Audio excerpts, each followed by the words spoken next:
در کیلومتری 45 راهی ماشینگردی دوشنبه خوجند سنگریزی به عمل آمد. در نتیجه автомاشینه بارکشان زیر کهپاره مانده است. این حادثه سنه 29 مارس ساعت 22 در شهرهای دوشنبه خوجند رخ داده است. گفته می شود که در این حالت فوق‌العاده تلفات جانی نیست و کسی آسیب ندیده است. شهزاده بوتایeva سردار بخش کار با جامعه ریاست کمیته حالتهای فوق‌العاده و مدافع گراژدنی ولایت سوخت به ما خبر داد. سنگریزی و کنده شدن سنگ کلان از که مدت راه دوشنبه خوجند را بست.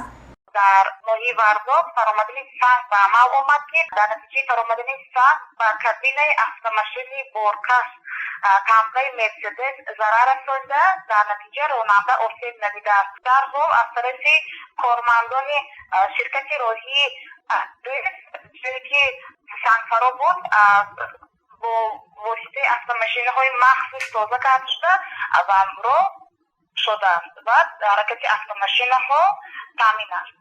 حرکت در راه‌های ماشینگردی دوشنبه خوجند، دوشنبه سنگوار، دوشنبه لخش، دوشنبه ونج و خاروق اشکاشیم در چنین روزها خفی بیشتر دارد. کمیته حالتهای فوق‌العاده و مدافع گراژدنی از اهالی مملکت خواهش می‌کند هنگام سفر طریق راه‌های کوهی احتیاطکار باشند، قاعده‌های حرکت را رعایت کنند و سرعت حرکت در راه را بلند نکنند.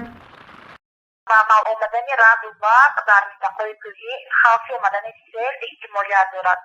در همین ارتباط ریاست ولایت به ساکنان و مهمانان ولایت مراجعه نموده بار دیگر خواهش می‌نماید که از سفر نمودن طریق اخبارها راهی ماشینگردی دوشنبه خوجند کرو و عموما راه‌های خطرناک خودداری نماید، زیرا در منطقه‌های کوهی از حساب بارشات با شدت باران خوف آمدن سیل و لغزش سنگ بیشتر است. در فصل بهار همه ساله بارشات زیاد می گردد که در نتیجه خفی آمدن سیل و ریزش سنگ ها در راه های ماشین گذر به عمل می آید. در این حالت به ضرورت سفر کردن از منطقه های کوهی خودداری نمایند. این هشداری ریاست کمیته حالت های فوق‌العاده و مدافع گراژدنی در ولایت سوخت است.